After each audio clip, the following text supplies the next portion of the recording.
Audionya aman, Mas.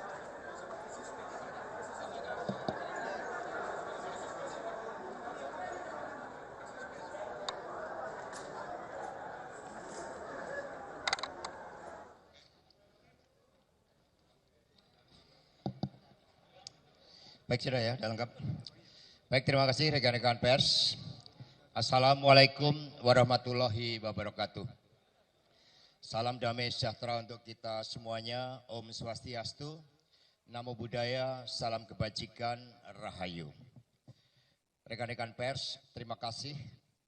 Dari persidangan tadi kita sudah bisa menyaksikan bahwa yang pertama, alhamdulillah terkait dengan tuduhan obstruction of justice itu tidak terbukti karena memang sejak awal seluruh kesadaran yang dimiliki oleh kader PD Perjuangan adalah setia pada hukum, tidak menghalang-halangi seluruh proses hukum. Kemudian yang kedua, terhadap tuduhan suap saya dinyatakan bersalah, padahal di dalam putusan nomor 18 dan 28 tahun 2020, seluruh fakta-fakta yang tadi dinyatakan baru, itu bukanlah fakta baru. Karena sangat jelas keterangan saudara Saiful Bahri Donitri Istiqomah di dalam persidangan ini juga, seluruh sumber dana berasal dari Harun Masiku. Termasuk ada suatu fakta yang sangat penting, bahwa dana dari Harun Masiku tahap pertama itu bukanlah 400 juta sebagai hasil otak-atik gatuk 600 dikurangi 200 menjadi 400, tetapi adalah 750 juta. Dan itulah yang kami tegaskan di dalam pledoi juga di dalam sidang nomor 18 dan 28 tahun 2020 tersebut. Sehingga total dana dari Harun Masiku itu ada 1,5 juta. Saya menjadi korban dari komunikasi anak buah, di mana di dalam persidangan ini juga sudah menyatakan seluruh dana di bawah sumpah ya, itu berasal dari Harun Masiku.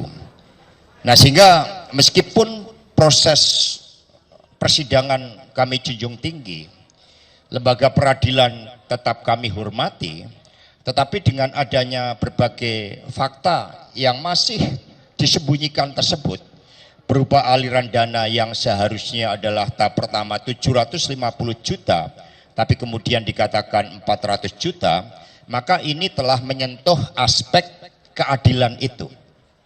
Karena itulah tema dari pledoi kami adalah menggugat keadilan. Sehingga ini adalah realitas sebagaimana dialami oleh sahabat Tom Lembong, bagaimana hukum telah menjadi alat kekuasaan. Karena sejak awal, bahkan beberapa hari yang lalu, saya sudah mengetahui informasi-informasi terkait angka 3,6 tahun sampai 4 tahun sejak bulan April. Maka saya memutuskan saat itu karena putusan yang merupakan aspek kekuasaan itu ada, tidak bisa saya hindari.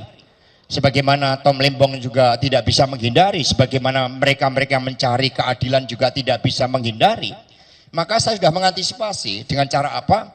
Saya bulan Juni kemarin sudah diterima sebagai mahasiswa S1 Hukum. Karena saya menghitung itu, menghitung bahwa bulan April saya sudah mengetahui adanya tuntutan sekian, adanya hukuman sekian.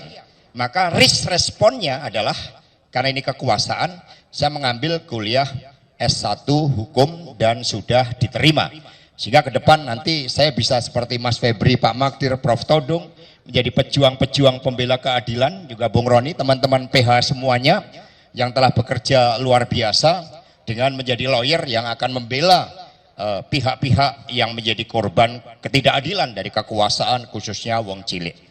Karena itulah terhadap putusan tadi, ya saya terima dalam konteks bahwa ini adalah ketidakadilan. Bahwa tema menggugat keadilan itu akan selalu relevan, apalagi ini berkaitan juga dengan agenda konsolidasi partai. Sejak awal dikatakan bahwa ada yang mau mengganggu Kongres PDI Perjuangan. Mau mengawut-awut Kongres PDI Perjuangan. Karena itulah pada kesempatan ini saya mengucapkan banyak terima kasih kepada penasihat hukum yang tadi juga analisis sementara ini logika hukumnya tidak cukup kuat. Sehingga tentu saja kami harus mempertimbangkan secara jernih setelah kami menerima putusannya. Kemudian kami akan mempertimbangkan dengan cara yang seksama dan kemudian dengan fakta-fakta hukum untuk terus berjuang di dalam menggugat keadilan itu. Nah, kepada seluruh simpatisan, anggota dan kader PD Perjuangan, kami mengucapkan terima kasih. Sejak awal proses ini ketika bulan Januari 2020 terjadi OTT, itu sudah ada motif politik. Saat itu headline-nya di salah satu majalah yang terkenal, operasi yang gagal. Karena mengapa gagal? Karena yang ditarget adalah saya. Jadi itu di dalam headline salah satu majalah nasional itu menulisnya operasi yang gagal. Karena itulah kepada simpatisan anggota dan kader PD Perjuangan khususnya dari DPP, DPD, DPC dan seluruh anak ranting PAC hingga Repdem dan Satgas Partai, kami mengucapkan terima kasih atas dukungannya. Dengan putusan ini kepala saya tegak karena kita terus akan melawan berbagai ketidakadilan itu. Kita akan menggugat keadilan agar cita-cita keadilan sosial bagi seluruh rakyat Indonesia betul-betul dapat terwujud. Jadi maju tak gentar, kita tidak boleh menyerah, dan saya akan gunakan setiap waktu, setiap detik sebagai karunia Tuhan di dalam memperjuangkan keadilan bersama dengan seluruh komponen masyarakat yang lain, karena kasus yang dikaitkan dengan saya, teman-teman pers, rakyat Indonesia boleh melihat putusan nomor 18 dan 28 tahun 2020, hal-hal terkait dengan dana 800 juta, 50 juta, 400 juta, semuanya sudah clear dan tidak ada kaitannya dengan saya, apalagi ada suatu motif. Buat apa? Keuntungan apa yang saya peroleh dengan memberikan suatu dana? Maka catatan di dalam persidangan ini, dalam pledoi kami bahwa Saiful Bahri saat itu juga mendapatkan intimidasi karena ketika dia diperiksa sebagai saksi dalam situasi dia tersandera oleh kasus-kasus akibat penggeledahan, ditemukan 2 senjata api di rumah mantan istrinya. Demikian pula Wahyu Setiawan juga ditekan, diancam TPPU, tindak pidana pencucian uang. Saudara Hasyim Asyari juga diancam berkaitan dengan sewa private jet. Fakta-fakta itu ternyata tidak menjadi pertimbangan. Namun sebagai proses hukum kami hormati, tetapi keadilan tidak akan pernah lari dari setiap upaya untuk memperjuangkannya. Terima kasih, dan selanjutnya dari penasihat hukum kami persilakan. Sekali lagi, jangan pernah menyerah, maju tak gentar membela keadilan. Merdeka! Oke, saudara-saudara sekalian, menyambung Mas Hasto, saya ingin menambah saja beberapa hal. Pertama, saya hanya ingin mengatakan bahwa saya punya mixed feeling. Kenapa saya katakan mixed feeling? Karena pada dakwaan pertama mengenai obstruction of justice itu kita melihat legal reasoning, nalar hukum yang cukup bagus dari majelis hakim, dan saya mengapresiasi pertimbangan-pertimbangan hukum yang dibuat oleh majelis hakim sejauh mengenai obstruction of justice. Kenapa? Karena memang sejak awal kami dari tim kuasa hukum tidak melihat ada alasan-alasan hukum apapun untuk mendakwa Saudara Hasto Kristianto melakukan obstruction of justice. Jadi ini satu presiden yang bagus, ya, satu legal reasoning yang bagus yang kita harus pertahankan. Dan kalau sebelumnya kita sangat pesimis, sangat skeptis melihat legal reasoning atau nalar hukum dari majelis hakim, kali ini kita melihat ada titik, ya, nokta harapan bahwa legal reasoning itu bisa kita dapatkan kalau kita berjuang dengan sungguh-sungguh, dengan serius untuk menegakkan hukum dan keadilan. Nah, mixed feeling saya adalah dalam dakwaan kedua tindak pidana suap pasal 5 Undang-Undang Tipikor, saya berkali-kali mengatakan kita menegakkan benang basah. Kita menghidupkan kasus yang sudah inkrah, yang sudah mati. Ini sebetulnya upaya hukumnya kan sudah ada. Upaya hukumnya itu kan sudah ada, banding, kasasi, peninjauan kembali, itu upaya hukum yang dilakukan menurut hukum kita. Tapi ini kan satu proses apa yang disebut dalam sistem hukum di Amerika, retrial. Retrial yang menurut saya ya itu sangat-sangat tidak bisa diterapkan dalam kasus ini. Locus delictinya kita tahu tahun berapa, tempus delictinya juga ya. Dan ini rekonstruksi yang menurut saya salah kaprah yang dipaksakan terhadap saudara Hasto Kristianto, dan ini berbahaya bagi penegakan hukum di Indonesia ke depan. Yang ketiga, saya mengapresiasi pertimbangan yang cukup memadai untuk amicus curiae yang diberikan oleh majelis hakim. Pada sidang Mahkamah Konstitusi, amicus curiae juga dilakukan, tapi mendapat sedikit pertimbangan dari majelis hakim di Mahkamah Konstitusi. Tapi dalam hal ini menurut saya cukup memadai, dan saya ingin menggalakkan amicus curiae ini pada sidang-sidang berikutnya. Nah, yang paling penting hanya mengenai obstruction of justice yang sebetulnya disebut sebagai self-incrimination dalam sistem hukum pidana. Self-incrimination itu tidak diperbolehkan. Itu asas hukum yang universal. Kita tidak boleh mendakwa diri kita sendiri atau menyalahkan diri kita sendiri. Ya, tadi disebut oleh majelis hakim itu asas lemah salatin nemo tenetur se ipsum accusare. Kita tidak boleh ya melakukan ya dakwaan atau memberatkan itu untuk mengkriminalisasi diri kita sendiri. Nah, ini menurut saya ya satu hal yang sangat prinsipil yang menjadi dasar oleh majelis hakim untuk menyatakan tidak ada obstruction of justice yang dilakukan oleh saudara Hasto Kristianto. Karena tidak mungkin saudara Hasto Kristianto itu ya mengkriminalisasi dirinya. Ini by law itu tidak dimungkinkan. Di Amerika disebut Fifth Amendment, amendment kelima. Kalau orang dituduh melakukan sesuatu dan akan diperiksa oleh Senat, oleh Kongres, oleh pengadilan, dia akan invoke the Fifth Amendment. Nah, ini yang dilakukan di sana. Dalam International Covenant on Civil and Political Rights, self-incrimination juga dilarang. Jadi ini menurut saya paling kuat sebagai dasar hukum untuk siapapun warga negara Indonesia untuk tidak dipaksa mengkriminalisasi dirinya atau menghukum atau mempidanakan dirinya. Jadi ini this is a good step dan saya mengapresiasi itu, dan mungkin ini hanya beberapa tambahan untuk Mas Hasto. Mungkin Magdir. Ya, makasih. Saudara-saudara, ada satu hal saya kira ya yang harus mendapat perhatian betul dari kita terhadap hukum, penerapan hukum ya, terutama terkait dengan perkaranya Mas Hasto. Ya, bagaimanapun juga sudah ada dua putusan yang secara terang mengatakan bahwa tidak ada keterlibatan Mas Hasto di dalam urusan suap menyuap ini. Akan tetapi akibat adanya splitsing kasus, splitsing perkara, seolah-olah ini ada bukti baru yang bisa digunakan untuk menghukum orang.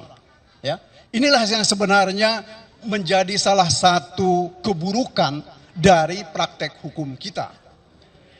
Seharusnya tidak ada splitsing perkara untuk perkara seperti ini, perkara yang mudah. Splitsing perkara itu umumnya dilakukan terhadap perkara-perkara yang sangat sulit dan sangat besar, terutama melibatkan organisasi-organisasi kejahatan, sehingga displitsing. Orang saling bersaksi, ada saksi mahkota namanya, ada saksi-saksi yang dilindungi. Nah, dalam perkara ini ya di-split memang, tetapi tidak hak-hak dari saksi mahkota itu tidak diberikan. Ini hanya sekedar digunakan untuk menghukum semua orang. Ya. Jadi bukan untuk mencari keadilan bagi orang-orang tertentu. Nah, inilah yang harus kita sesalkan, dan akibatnya sekarang ini terjadi perbedaan fakta, terjadi perbedaan pertimbangan dalam perkaranya Pak Hasto dan dalam perkaranya Wahyu Setiawan dan Tio beserta Saiful Bahri. Ya, terutama menyangkut uang 400 juta rupiah. Saya kira itu dari saya sebagai tambahannya. Terima kasih. Selanjutnya Bung Febri. Ya, saya sedikit. Persidangan hari ini membuktikan bahwa ini adalah pesanan politik. Teman-teman, yang kami soroti adalah persidangan yang katanya ini sidang terbuka. Tapi kawan-kawan bisa melihat di mana ketua majelis dari awal persidangan sampai akhir memakai masker. Ini menjadi pertanyaan buat kita. Yang kedua, ketika seorang penyidik itu dihadirkan di dalam persidangan, walaupun tadi dalam pertimbangan, walaupun kriteria seorang penyidik bukanlah sebagai keluarga seperti di KUHP, tapi nalar hukum kita tidak bisa menerima. Bagaimana seseorang yang memeriksa saksi bukti yang dituangkan dalam BAP kemudian bercerita hasil pemeriksaan tersebut, ini di luar nalar hukum kita, kawan-kawan. Siapapun tidak akan bisa menerima ini. Mau aktivis hukum, profesor hukum, tidak akan terima. Nah, inilah yang kami sebut bahwa kasus ini adalah kasus pesanan politik, teman-teman. Hari ini saja persidangan banyak mahasiswa yang datang, mohon maaf, bukan mahasiswa saya lihat. Itu seperti orang yang sengaja untuk didatangin untuk demo, untuk memaksa supaya pengadilan menjatuhkan vonis terhadap Mas Hasto Kristianto. Kawan-kawan, perjuangan ini belum selesai. Kami tim hukum melihat bahwa ada beberapa catatan yang menurut kami sangat tidak bisa diterima terkait dengan putusan 1828 sudah jelas bahwa uang suap itu dari Harun Masiku. Terhadap saksi yang melakukan chat kita sudah periksa di persidangan, kita menanyakan uang tersebut dari Harun Masiku. Oleh sebab itu nanti upaya hukum nanti akan kita sampaikan beberapa hari kemudian. Selanjutnya Mas.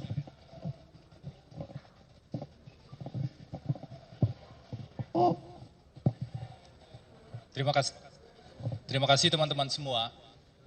Ada begitu banyak, tadi sambil menyimak pertimbangan yang disampaikan Majelis Hakim, kami mencatat begitu banyak catatan yang signifikan. Jadi begitu banyak catatan yang signifikan dari pertimbangan yang disampaikan oleh Majelis Hakim tersebut. Nanti akan kami uraikan, namun terlebih dahulu secara profesional izinkan kami juga menyampaikan secara institusional kami menghargai institusi peradilan ini, kami menghargai pelaksanaan tugas dari Majelis Hakim yang sudah memeriksa sampai dengan memutus pada hari ini, sekitar 5 bulan persidangan berjalan, dan secara institusional kami tentu juga menghargai pelaksanaan tugas dari para penuntut umum yang sudah berupaya membuktikan sampai dengan akhir hari persidangan ini. Lalu apa catatan krusial yang bisa kami sampaikan? Kami mencatat setidaknya ada 9 catatan krusial yang penting bagi penegakan hukum kita, satu, dan yang kedua, penting sekali untuk dikoreksi ke depan agar tidak jatuh korban-korban berikutnya dalam sebuah proses peradilan tanpa dasar bukti yang kuat. Pertama, terkait dengan obstruction of justice, terkait dengan dakwaan yang pertama yaitu pasal 21, kami menghargai apa yang dipertimbangkan oleh Majelis Hakim. Misalnya ketika Majelis Hakim mengatakan mengadopsi argumentasi pembelaan yang sudah kami bangun dan kami sampaikan, yaitu pasal 21 itu adalah delik material. Kenapa ini penting? Agar tidak semua orang bisa dijerat dengan mudah dengan pasal 21 ini. Kalau pasal 21 itu delik material, maka wajib dibuktikan penyidikannya tidak jadi dilaksanakan, penyidikannya gagal dilaksanakan. Ini bagian yang krusial yang kami argumentasikan sejak awal, baik dari ahli, dari pendapat, sejumlah alat bukti, dari buku, dan juga dari argumentasi-argumentasi yuridis yang kami ucapkan. Pasal 21 atau obstruction of justice adalah delik material, akibatnya wajib dibuktikan. Dan tadi Majelis Hakim dengan baik memahami itu dan menuangkan dalam pertimbangannya. Poin kedua adalah penegasan bahwa pasal 21 tidak termasuk pada tahap penyelidikan. Kita tahu Pak Hasto dituduh melakukan 2 hal. Pertama, pada tanggal 8 Januari 2020, pada saat itu masih tahap penyelidikan. Dan undang-undang secara tegas mengatakan, pasal ini hanya bisa digunakan di tahap penyidikan, penuntutan dan proses persidangan. Ini penegasan yang sangat bagus dan kami harap ini bisa jadi standing posisi dari institusi peradilan di Indonesia, karena jangan sampai kemudian Pasal yang hanya mengatur sampai dengan penyidikan kemudian ditarik seperti karet sehingga menjadi pasal karet ditarik pada tahap penyelidikan. Dan semoga ini juga menjadi inspirasi bagi proses-proses yang berjalan saat ini baik di institusi penegak hukum, di kepolisian, kejaksaan ataupun di KPK. Poin berikutnya yang juga ditegaskan adalah azas non-self-incrimination.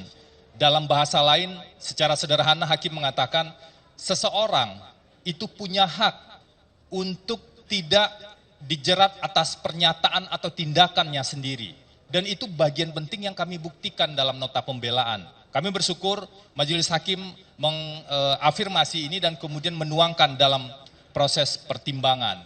Dan berikutnya, poin keempat yang juga paling krusial adalah majelis hakim sebenarnya mengakui ada sejumlah pelanggaran prinsip due process of law yang terjadi dalam proses penanganan perkara ini.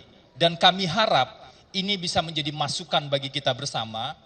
Kenapa? Karena untuk mencapai sebuah peradilan yang fair dengan hasil yang betul-betul adil, prinsip due process of law ini tidak bisa dikesampingkan atas nama mencari kebenaran material. Karena di sanalah prinsip penghargaan hak asasi manusia secara seimbang antara penghargaan hak asasi manusia terhadap tersangka dan terdakwa dan kepentingan hukum negara melalui penyidik dan penuntut umum untuk membuktikan seseorang bersalah atau tidak bersalah. Harus seimbang, tidak bisa kemudian satu lebih berat dibanding yang lainnya. Nah, itu 4 catatan yang krusial saya pikir dan kami harap ini bisa jadi presiden yang bagus ke depan. Kemudian terkait dengan suap, ada satu argumentasi yang sifatnya cukup mendasar dan fondasi dari argumentasi majelis hakim, yaitu yang mengatakan bahwa ada bukti baru dalam perkara ini. Sehingga majelis hakim tidak harus mengikuti perkara nomor 18 dan perkara nomor 28. Apa bukti baru yang disebut oleh majelis hakim tersebut? Bukti baru yang disebut majelis hakim adalah adanya komunikasi antara Pak Hasto dengan Saiful Bahri yang bicara tentang Pak Harun geser 850 dan dijawab oke sip. Saya tidak tahu bagaimana cara majelis hakim mempertimbangkan dan mengatakan bahwa itu bukti baru. Hal itu secara jelas dan tegas sudah ada dalam bukti di perkara 18 dan 28 dan bahkan sudah dipertimbangkan dalam perkara 18 dan 28. Oleh karena itu, ini yang menjadi catatan krusial. Ada ketidakpastian hukum yang terjadi. Kenapa saya sebut ketidakpastian hukum? Karena ini adalah salah satu norma penting di konstitusi kita, bahwa wajib yang namanya kepastian hukum yang adil.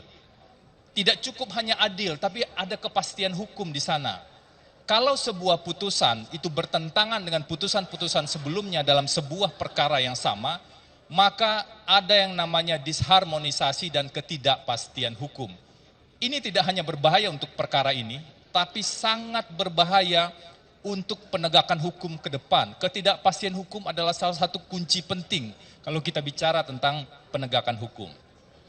Poin berikutnya yang juga sangat krusial adalah, ini menyambung yang disampaikan oleh Pak Hasto, komunikasi yang terjadi di antara para bawahan melalui WA antara Saiful Bahri dan Doni, kemudian juga dengan Harun Masiku di sisi yang lain, itu kemudian dibuat seolah-olah semuanya di-approve atau disetujui atau berdasarkan arahan dari terdakwa atau Pak Hasto Kristianto. Padahal jelas sekali dalam proses persidangan, Saiful Bahri itu bilang dan mengakui bahwa Saiful Bahri dan Doni Triistiqomah yang meng-create seluruh skenario suap terhadap KPU tanpa arahan dari Pak Hasto, tanpa perintah dari Pak Hasto, dan tanpa lapor ke Pak Hasto. Bagaimana mungkin kemudian kalau seorang atasan mengambil keputusan untuk hal tertentu tapi bawahannya bicara, tentu saja tidak semua tindakan bawahan itu bisa dikontrol, kemudian itu dipertanggungjawabkan seolah-olah itu semua adalah kesalahan atasan. Kami mencatat ini sebagai hal yang sangat krusial. Poin berikutnya yang juga kami catat adalah ada pembelokan fakta hukum yang sudah terungkap di proses persidangan, yaitu komunikasi soal dana penghijauan yang sebenarnya betul-betul ada dan betul-betul terjadi di PDI Perjuangan, itu justru dibelokkan seolah-olah selisih antara ketersediaan dana penghijauan 600 dan penggunaan 200 itu selisihnya nilainya sama dengan nilai yang 400. Dan yang lebih mendasar menurut kami adalah Majelis Hakim kami lihat tidak cukup konsisten untuk di satu sisi mengesampingkan keterangan Saiful Bahri dengan mengatakan Saiful Bahri dan Doni berada dalam keadaan yang tidak sepenuhnya bisa memberikan keterangan secara bebas, tapi di sisi lain ada keterangan-keterangan Saiful Bahri sepotong diambil hanya untuk menguatkan argumentasi tuduhan terhadap terdakwa. Kami mencatat ketidakkonsistenan dan ketidaksamaan perlakuan terhadap keterangan saksi ini akan menjadi poin yang akan kami bahas lebih lanjut lagi. Berikutnya, ada inkonsistensi di dakwaan pertama di pasal 21, Majelis Hakim mengatakan bahwa tindakan yang dilakukan terdakwa adalah tindakan dalam kapasitas organisasi dan tindakan formil atau tindakan legal, mengajukan judicial review, menyurati KPU, meminta fatwa dan kemudian mengurus terkait dengan administrasi lainnya, itu adalah hal-hal yang legal. Tapi di dakwaan kedua itu seolah-olah dicampur adukan dengan pergerakan yang dilakukan oleh Saiful Bahri dan kawan-kawan. Padahal ini adalah dua hal yang terpisah. Sehingga kami tidak saja menemukan adanya inkonsistensi antara putusan ini dengan dua putusan sebelumnya yang sudah berkekuatan hukum tetap, kami juga menemukan inkonsistensi antara di bagian-bagian putusan ini sendiri, baik terkait dengan pertimbangan dakwaan pertama dan kedua, ataupun terkait dengan menempatkan saksi Saiful Bahri dan juga saksi Doni Tri Istiqomah dalam rangkaian pembuktian ini. Sehingga dari 9 catatan tersebut kami menilai, terutama untuk suap yang terakhir ada 5 poin, kami menilai ada persoalan serius dalam pertimbangan hukum ini. Meskipun sekali lagi kami tegaskan secara profesional, tentu kita wajib menghargai institusi peradilan ini. Saya pikir itu dulu, terima kasih. Baik, terima kasih. Jadi sudah bisa tertawa lega. Karena penjelasan-penjelasan tadi sangat fundamental di dalam proses putusan di pengadilan. Ada pertanyaan? Jadi kami akan pelajari secara cermat putusannya setelah kami terima, kemudian kami akan tentukan langkah-langkah hukumnya. Tetapi dari penjelasan Prof. Todung, Pak Magdir, Bung Roni, Bung Febri, dan juga saya tadi, sudah ada suatu argumentasi yang sangat kuat bahwa menggugat keadilan itu adalah tema sentral kita, seluruh anak bangsa. Karena itulah jalur hukum ini tetap kita tempuh, buat seluruh simpatisan anggota dan kader PD Perjuangan tetap tenang. Kami mengucapkan terima kasih juga atas dukungan amicus curiae dari para guru besar yang mohon maaf namanya tidak bisa saya sebut satu persatu. Itu sudah menjadi suatu kekuatan moral di dalam memperjuangkan keadilan ini. Dan juga semangat itu akan terus menyala. Itu jawabannya. Makasih. Tadi menggarisbawahi yang soal Mas Hasto sempat menyebut motif politik soal vonis Mas Hasto dan Pak Tom Lembong kemarin itu kan berbau politis dan mau mengacak-acak Kongres PDIP. Apakah ada hubungannya dengan nanti Pilpres 2029 mungkin Mas ke arah sana? Pilpres masih lama ya. Ya.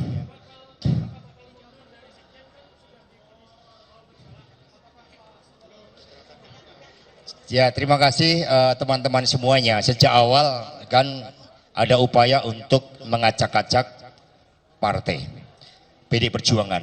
Maka tadi proses retrial yang disampaikan Prof. Todung tadi sangat relevan. Tentu saja sebagai kader PD Perjuangan ya kita prioritaskan kepentingan partai agar konsolidasi dapat berjalan dengan baik. Silakan yang lain. Ya, udah cukup ya. Ya, makasih. Nanti ke Bung Roni. Ya, mana rompinya? Oh langsung. Oh ya, makasih. Mereka.